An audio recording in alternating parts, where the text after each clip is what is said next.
दोस्तों एक बार फिर से मैं आपके लिए UP triple S C PET form fill up 2025 apply online procedure की अपडेट लेके आ चुके हैं। कैसे आप UP pre eligibility test PET 2025 के लिए अपने फॉर्म अप्लाई कर सकते हो, स्टेप बाय स्टेप कंप्लीट जानकारी आपको इस वीडियो में दी जाएगी। ऑनलाइन आवेदन करने का आपके पास अंतिम मौका है, लास्ट डेट की अपडेट है। आप जल्द से जल्द अपने फॉर्म अप्लाई कर ले, कहीं मौका हाथ से छूट न जाए। ऑनलाइन आवेदन करते समय आपको कोई भी ऐसी गलती या फिर मिस्टेक नहीं करनी होगी जिसको करने से आपके एप्लीकेशन फॉर्म रिजेक्ट हो सकते हैं। अप्लाई करते समय आपको कुछ महत्वपूर्ण इंस्ट्रक्शंस का भी ध्यान रखना होगा, तभी आपके फॉर्म सक्सेसफुली सबमिट हो पाएंगे। आवेदन करते समय आप अपने फोटोग्राफ सिग्नेचर कैसे अपलोड करोगे, कैसे आप अपने डॉक्यूमेंट्स अपलोड करोगे, कितने केबी में आप अपने सभी डॉक्यूमेंट्स अपलोड करोगे, कैसे आप यहां पर अपनी क्वालिफिकेशन की डिटेल दोगे, कैसे एग्जाम सेंटर चुनोगे, कैसे फीस पेमेंट करते हुए रजिस्ट्रेशन से लेकर प्रिंट तक अपने फॉर्म अप्लाई करोगे। कंप्लीट जानकारी के लिए आपको ये वीडियो शुरू से लेके एंड तक बिना स्किप किए हुए देखनी होगी। इस वीडियो को कंप्लीटली देखने पर ही आपके सभी सवाल और डाउट क्लियर होंगे। तो चलिए दोस्तों, बिना कोई वक्त कमाए शुरू करते हैं। यहाँ पर UP triple S C PET form fill up की पूरी जानकारी। फॉर्म भरने से पहले आपको हमारी वेबसाइट पर विजिट करना होगा, जिसका लिंक आपको नीचे description plus first comment box में मिल जाएगा। और हमारे इस पेज पर विजिट करके आप यहाँ से UP triple S C PET का फॉर्म अप्लाई कर सकते हो। Uttar Pradesh subordinate service selection commission अधीनस्थ सेवा चयन आयोग की ओर से प्री एलिजिबिलिटी टेस्ट पीटी 2025 का नोटिफिकेशन रिलीज किया गया था, जिसके लिए लास्ट डेट की अपडेट है। आवेदन करने के आपके पास 17 जून लास्ट डेट है। 17 जून 2025 तक आप अपना फॉर्म अप्लाई कर सकते हो। यहाँ पर 10वीं पास अप्लाई कर सकते हैं। 18 से 40 वर्ष आयु सीमा है। फीस जनरल ओबीसी कैटेगरी के लिए 185 है, SC/ST कैटेगरी के लिए 95 है, PH दिव्यांग कैटेगरी के लिए 25 रुपये है, जो कि आप ऑनलाइन या ऑफलाइन मोड से पेमेंट कर सकते हो। रिटर्न एग्जाम के आधार पे आपका चयन किया जाएगा। ऑनलाइन अप्लाई कर सकते हो। UP Uttar Pradesh job location है UP/SC.gov.in इसकी ऑफिशियल वेबसाइट है, जिससे आप ऑनलाइन अप्लाई कर सकते हो। इंपोर्टेंट लिंक सेक्शन के अंतर्गत नोटिफिकेशन लिंक पर क्लिक करके आप इसकी PDF डाउनलोड कर सकते हो, जिसमें आपको कंप्लीट जानकारी दे दी गई है, जैसे कि यहाँ पर एलिजिबिलिटी क्राइटेरिया आपका क्या रहने वाला है, कैसे आपको अपना फॉर्म अप्लाई करना होगा, क्या आवेदन करने की डेट है, सिलेक्शन क्राइटेरिया के अंतर्गत एग्जाम पैटर्न सिलेबस आपका क्या रहने वाला है, फीस पेमेंट किस कैटेगरी को कितनी करनी होगी, पूरी जानकारी आपको PDF में दे दी गई है। तो ऑनलाइन अप्लाई करने से पहले आपको ये नोटिफिकेशन की PDF हिंदी में पूरा पढ़ना अनिवार्य है। इसको पूरा पढ़ने से ही आपके सभी सवाल और डाउट क्लियर होंगे। PDF रीड आउट करने के बाद में आपको अप्लाई ऑनलाइन लिंक पर क्लिक करना होगा, तो आपके सामने ऑनलाइन आवेदन करने का ये ऑफिशियल पोर्टल ओपन हो जाएगा। गाइस, यहाँ पर आने के बाद आपको प्री एलिजिबिलिटी टेस्ट पीटी 2025 के इस सेक्शन में अप्लाई के इस लिंक पर क्लिक कर देना है। फिर यहाँ पर आपको इस एग्जाम के लिए क्वालिफिकेशन की डिटेल प्रोवाइड कर दी गई है। आपको क्वालिफिकेशन के इस लिंक पर क्लिक करके अपनी क्वालिफिकेशन चेकआउट कर लेनी है। इस एग्जाम में पार्टिसिपेट करने के लिए क्या आपकी एजुकेशनल क्वालिफिकेशन होनी चाहिए। यहाँ पर आपका कम से कम 10वीं क्लास पास आउट होना जरूरी है इस एग्जाम में पार्टिसिपेट करने के लिए। हायर क्वालिफिकेशन आपकी कुछ भी हो सकती है, 12वीं, ग्रेजुएशन या फिर पोस्ट ग्रेजुएशन। तो यहाँ से आप क्वालिफिकेशन की डिटेल चेकआउट कर सकते हो। और यहाँ पर अब आपको कैंडिडेट रजिस्ट्रेशन की इस ऑप्शन पर क्लिक कर देना है। नेक्स्ट आपके सामने यहाँ पर कुछ जनरल इंस्ट्रक्शंस ओपन होंगे, आप इन्हें केयरफुली रीड आउट करें। उसके बाद आप इस चेकबॉक्स को ओके करें और फिर आप आई एक्सेप्ट के इस ऑप्शन पर क्लिक कर दें। नेक्स्ट आपसे पूछा गया है कि क्या आपने पूर्व के वर्षों में आयोजित किसी प्री एलिजिबिलिटी टेस्ट में पार्टिसिपेट किया है। अगर किया है तो यहाँ पर आप यस ऑप्शन सेलेक्ट करें और फिर आप प्रोसीड के ऑप्शन पर क्लिक करें। उसके बाद यहाँ पर आपको अपना पीईटी रजिस्ट्रेशन नंबर एंटर करना होगा। जो आपने पिछले एग्जाम में कभी भी पार्टिसिपेट किया होगा तो आपको एक रजिस्ट्रेशन नंबर मिला होगा, वो रजिस्ट्रेशन नंबर आपको यहाँ पर एंटर करना है और उसके बाद आपको प्रोसीड के ऑप्शन पर क्लिक कर देना है। और गाइज, अगर यहाँ पर आपने अभी तक पीईटी के किसी भी एग्जाम में पार्टिसिपेट नहीं किया है तो फिर यहाँ पर आपको नो ऑप्शन सेलेक्ट करना है। उसके बाद आपको प्रोसीड के ऑप्शन पर क्लिक करना है। उसके बाद आपके सामने यहाँ पर कुछ इस तरह से इंटरफेस ओपन होगा। यहाँ पर अगर आपने पहले से अपना किसी पीईटी में पार्टिसिपेट किया हुआ होगा तो आपको यहाँ पर कुछ चीजें ऑटोमेटिकली फिल मिल जाएगी। अगर यहाँ पर आप बिल्कुल न्यू है तो यहाँ पर आपको अब अपनी डिटेल्स एंटर करनी है। तो अब यहाँ पर आपको सबसे पहले अपना नाम एंटर करना है, अपने फादर या हस्बैंड का नाम देना है, अपनी मदर का नाम आपको एंटर करना है। फिर यहाँ पर आपसे पूछा गया है कि क्या आपके पास उत्तर प्रदेश का डोमिसाइल है। अगर हैं तो यस करें, नहीं तो नो ऑप्शन सेलेक्ट करें। यहाँ पर यस ऑप्शन अगर आप सेलेक्ट करते हैं तो फिर यहाँ पर गाइज आपसे पूछा जाएगा कि क्या आप उत्तर प्रदेश के फ्रीडम फाइटर हैं। अगर हैं तो आप यस करेंगे, नहीं है तो आप नो ऑप्शन सेलेक्ट करेंगे। उसके बाद आपसे पूछा गया कि क्या आप ईएक्स सर्विसमैन, ईसीओ, एसएससीओ या फिर सीओ हैं। अगर हैं तो यहाँ पर आप इनमें से ऑप्शन सेलेक्ट करें, नहीं है तो नो ऑप्शन सेलेक्ट करें। अगर आप ईएक्स सर्विसमैन हैं तो आप ईएक्स सर्विसमैन ऑप्शन सेलेक्ट करेंगे। फिर अपनी सर्विस का ड्यूरेशन यहाँ पर आप सेलेक्ट करेंगे, रिटायरमेंट का ड्यूरेशन आप देंगे। और अगर आप नहीं हैं तो आप सिंपली नो ऑप्शन सेलेक्ट करेंगे। फिर आपसे पूछा गया कि क्या आप पर्सन विद डिसेबिलिटी कैंडिडेट हैं। अगर हैं तो आप यहाँ पर यस ऑप्शन सेलेक्ट करें। यहाँ पर आपको क्या विजन रिलेटेड डिसेबिलिटी है, अगर है तो आप यस करेंगे और फिर उसकी डिटेल देंगे। फिर आपसे पूछा गया कि क्या आपको हियरिंग डिसेबिलिटी है। अगर है तो यहाँ पर आप यस करेंगे, नहीं तो नो ऑप्शन सेलेक्ट करेंगे। फिर आपसे पूछा गया कि क्या आपको लोकोमोटर डिसेबिलिटी है। अगर है तो यस करें और उसकी डिटेल दें। अगर आपको यहाँ पर फिजिकोलॉजी या फिर न्यूरोलॉजिकल डिसेबिलिटी है तो उसमें आप यस या नो अपने अकॉर्डिंग ऑप्शन सेलेक्ट करके डिटेल देंगे। मल्टीपल डिसेबिलिटी है तो इसमें भी आप यस या नो ऑप्शन सेलेक्ट करके अपनी डिटेल यहाँ पर प्रोवाइड करा सकते हैं। उसके बाद अगर गाइज यहाँ पर आप पीडब्ल्यूबीडी यानी कि पर्सन विद डिसेबिलिटी कैंडिडेट नहीं हो तो यहाँ पर आपको नो ऑप्शन सेलेक्ट करना है। आगे की डिटेल आपको डिसेबल्ड कर दी जाएगी, नहीं देनी है। फिर आपसे पूछा गया कि क्या आप उत्तर प्रदेश के स्किल्ड प्लेयर हैं। अगर हैं तो यहाँ पर आप यस ऑप्शन सेलेक्ट करें और फिर यहाँ पर आप अपनी प्लेयर की कैटेगरी सेलेक्ट करें, फिर सब कैटेगरी सेलेक्ट करें। और अगर नहीं है आप स्किल्ड प्लेयर तो आपको सिंपली नो ऑप्शन सेलेक्ट करना है। उसके बाद यहाँ पर आपको अपना होम स्टेट सेलेक्ट कर लेना है। फिर यहाँ पर आपको अपना डिस्ट्रिक्ट सेलेक्ट कर लेना है। उसके बाद आपको अपनी कैटेगरी यहाँ पर सेलेक्ट करनी है। फिर यहाँ पर आपको अपनी डेट ऑफ बर्थ सेलेक्ट करनी है, अपना जेंडर आपको सेलेक्ट करना है, अपना मोबाइल नंबर यहाँ पर आपको देना है। फिर आपको अपनी ईमेल आईडी यहाँ पर एंटर करनी है। फिर आपसे पूछा गया है कि क्या आप मैरिड हो। अगर हो तो आप यस करेंगे, नहीं हो तो आप नो ऑप्शन सेलेक्ट करेंगे।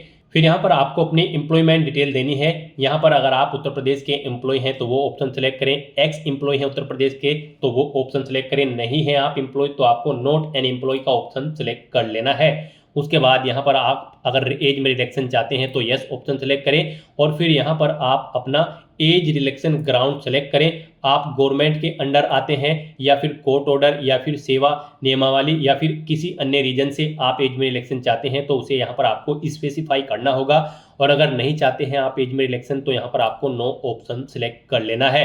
उसके बाद यहाँ पर आपको अपनी बेसिक एकेडमिक डिटेल्स प्रोवाइड करनी है। यहाँ पर इस एग्जाम में पार्टिसिपेट करने के लिए आपका कम से कम 10वीं क्लास पास आउट होना जरूरी है। तो यहाँ पर आपको सबसे पहले अपनी 10वीं क्लास की डिटेल देनी है। इसमें यहाँ पर आपको सबसे पहले बोर्ड का नाम सेलेक्ट करना है, जिस बोर्ड से आपने अपनी 10वीं क्लास पास आउट की है। उसके बाद आपको पासिंग ईयर सेलेक्ट करना है, कब आपने अपनी 10वीं क्लास पास आउट की है। अपना हाई स्कूल का रोल नंबर आपको देना है।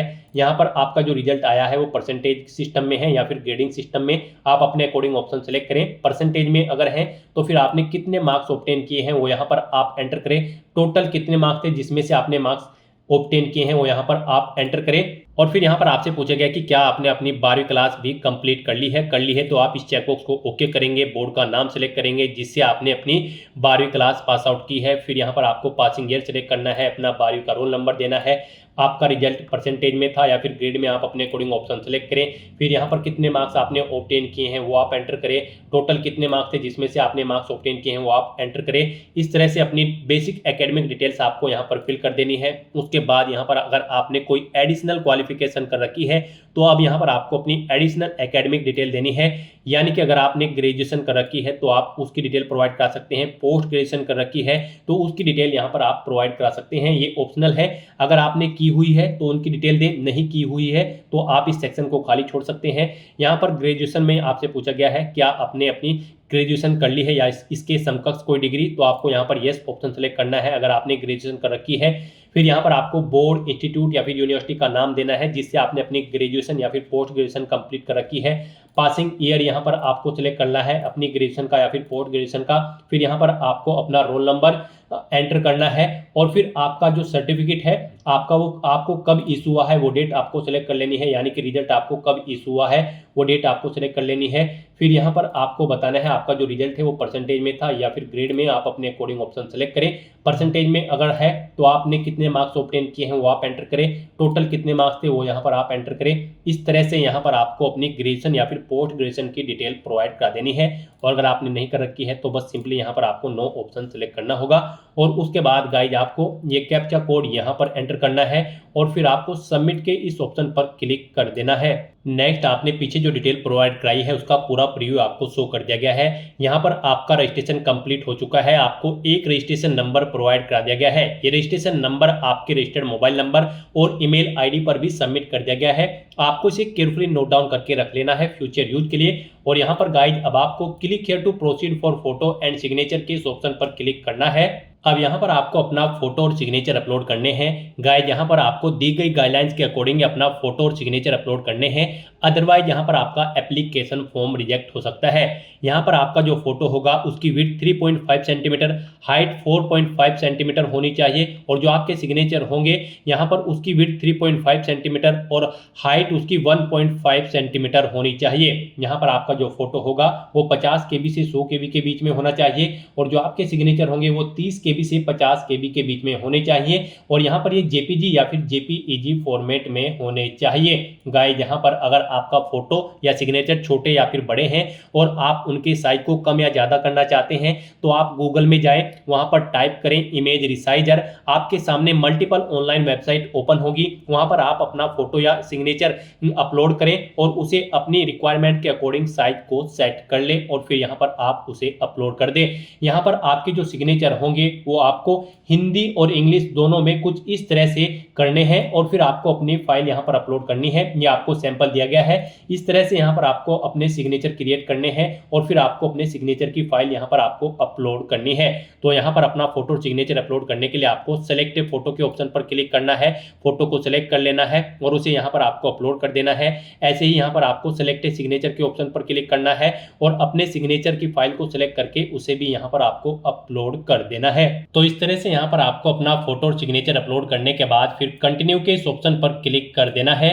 फिर आपको फाइल रिमेनिंग डिटेल्स में इस चेकबॉक्स को ओके करना है। फिर आपने पीछे जो डिटेल प्रोवाइड कराई है उसका प्रीव्यू आपको शो होगा। आपको इस पेज को नीचे स्क्रॉल डाउन करना है और यहाँ पर आपको अब प्रोफेशनल क्वालिफिकेशन में आना है और यहाँ पर आने के बाद आपसे पूछा गया है कि क्या आपने यहाँ पर टेरिटोरियल आर्मी में 2 साल तक सर्व किया है। अगर किया है तो आप यस ऑप्शन सेलेक्ट करें, नहीं किया है तो आप नो ऑप्शन सेलेक्ट कर लेंगे। उसके बाद आपसे पूछा गया है कि क्या आपके पास यहाँ पर एनसीसी का 20 सर्टिफिकेट है, अगर है तो आप यस करेंगे और नहीं है तो यहाँ पर आप नो ऑप्शन सेलेक्ट कर लेंगे। उसके बाद यहाँ पर आपको अपने एड्रेस की डिटेल देनी है।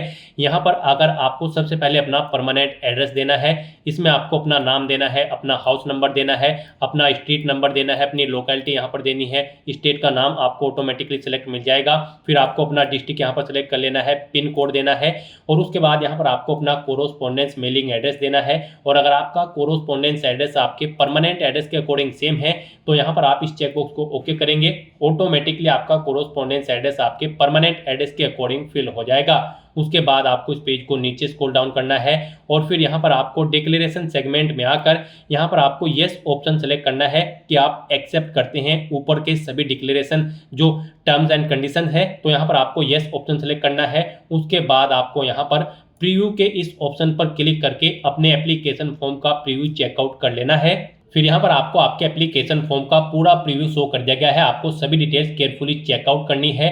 कहीं पर कोई मिस्टेक है तो आप बैक बटन पर क्लिक करके एडिट कर सकते हो और अगर सभी चीज़ें ओके हैं तो यहाँ पर बस अब आपको ये कैप्चा कोड इस बॉक्स में एंटर करना है और उसके बाद आपको सबमिट के इस ऑप्शन पर क्लिक कर देना है। नेक्स्ट यहाँ पर आपको अपनी एप्लीकेशन फीस का अमाउंट जमा कराना है। गाइस यहाँ पर आपको आपकी कैटेगरी के अकॉर्डिंग एप्लीकेशन फीस का अमाउंट शो कर दिया जाएगा। यहाँ पर जनरल ओबीसी कैटेगरी के लिए 185 रुपये फीस है, SC ST कैटेगरी के लिए 95 रुपये और PH दिव्यांग कैंडिडेट के लिए मात्र 25 रुपये एप्लीकेशन फीस है, जो कि आप ऑनलाइन मोड में debit card, credit card, net banking या फिर UPI के माध्यम से जमा करा सकते हो। तो यहाँ पर अब आपको बस अपना फीस पेमेंट करना है। उसके लिए यहाँ पर आपको क्लिक हियर टू पे द रिक्वायर्ड फीस के इस ऑप्शन पर क्लिक करना है। नेक्स्ट आपके सामने फीस पेमेंट का गेटवे ओपन हो जाएगा। यहाँ पर आकर आपको स्टेट बैंक ऑफ इंडिया के इस ऑप्शन पर क्लिक करना है, इसे आपको सेलेक्ट कर लेना है और फिर आपको इस चेकबॉक्स को ओके करना है और उसके बाद गाइज आपको यहाँ पर प्रोसीड फॉर फीस डिपोजिशन के इस ऑप्शन पर क्लिक कर देना है। फिर आपको आपकी फीस पेमेंट की डिटेल शो कर दी गई है। अब आपको इसे कंफर्म करने के लिए प्रोसीड के इस ऑप्शन पर क्लिक करना है। नेक्स्ट यहाँ पर आपको फीस पेमेंट के इंटरफेस पर रिडायरेक्ट कर दिया गया है। यहाँ पर गाइज आप debit card, credit card, net banking या फिर यूपीआई या फिर एनईएफटी के माध्यम से अपना फीस पेमेंट कर सकते हो। यूपीआई यहाँ पर आपके लिए बेस्ट ऑप्शन रहेगा। यहाँ पर आप अपनी यूपीआई आईडी के थ्रू फीस पेमेंट कर सकते हो। अगर आप यूपीआई आईडी जानते हैं तो एंटर यूपीआई आईडी के इस ऑप्शन पर क्लिक करें। अपनी यूपीआई आईडी यहाँ पर एंटर करके वैलिडेट यूपीआई आईडी के ऑप्शन पर क्लिक करते हुए अपना फीस पेमेंट कर दें, या फिर आप क्यूआर कोड के थ्रू भी अपना फीस पेमेंट कर सकते हो। आप यूपीआई क्यूआर के इस ऑप्शन पर क्लिक करें, उसके बाद आप यहां पर पे नाउ के इस ऑप्शन पर क्लिक करें। फिर यहां पर आपके सामने ये क्यूआर कोड शो कर दिया जाएगा। आप इसे अपने यूपीआई से स्कैन करें और अपना फीस पेमेंट कर दें। सक्सेसफुली फीस पेमेंट करने के बाद आपके सामने कुछ इस तरह से इंटरफेस ओपन होगा। यहां पर आपका फीस पेमेंट हो चुका है और आपके एप्लीकेशन फॉर्म को भी सबमिट किया जा चुका है। अब यहां पर आपको अपने एप्लीकेशन फॉर्म का एक प्रिंट आउट ले लेना है। उसके लिए आपको proceed to download and print the application form के इस ऑप्शन पर क्लिक करना है। नेक्स्ट आपके सामने कुछ इस तरह से इंटरफेस ओपन होगा। अब यहां पर गाइड आपको प्रिंटर के इस ऑप्शन पर क्लिक करके अपने एप्लीकेशन फॉर्म का एक हार्ड कॉपी प्रिंट आउट ले लेना है, फ्यूचर यूज के लिए, फ्यूचर रेफरेंस के लिए। तो यहाँ पर अब आपके एप्लीकेशन फॉर्म की सभी टास्क कंप्लीट हो चुकी है। आप चेकआउट कर सकते हो, आपका रजिस्ट्रेशन सक्सेसफुली कंप्लीट हो चुका है, फोटो और सिग्नेचर आपके अपलोड हो चुके हैं, फाइल रिमेनिंग डिटेल आपकी ओके हो चुकी है, आप फीस पेमेंट कर चुके हो और अपना फॉर्म भी सबमिट कर चुके हो। साथ ही साथ आप अपना एप्लीकेशन फॉर्म का प्रिंट आउट भी ले चुके हो। यहाँ पर आपके सामने ये सभी ऑप्शन ग्रीन हो जाएंगे, यानी कि आपके एप्लीकेशन फॉर्म की सभी टास्क कंप्लीट हो चुकी है। आपका यूपी ट्रिपल एससी पीईटी 2025 का फॉर्म सक्सेसफुली सबमिट हो चुका है। तो दोस्तों ऐसे आप UP triple SC pre eligibility test 2025 के लिए अपना फॉर्म अप्लाई कर सकते हो बिना कोई मिस्टेक किए हुए। आज की इस वीडियो में बस इतना ही। आई होप ये वीडियो आपको पसंद आई होगी। अगर पसंद आई हो तो इसे लाइक और शेयर करें। चैनल पर नए हो तो इसे सब्सक्राइब कर लें। Thanks for watching.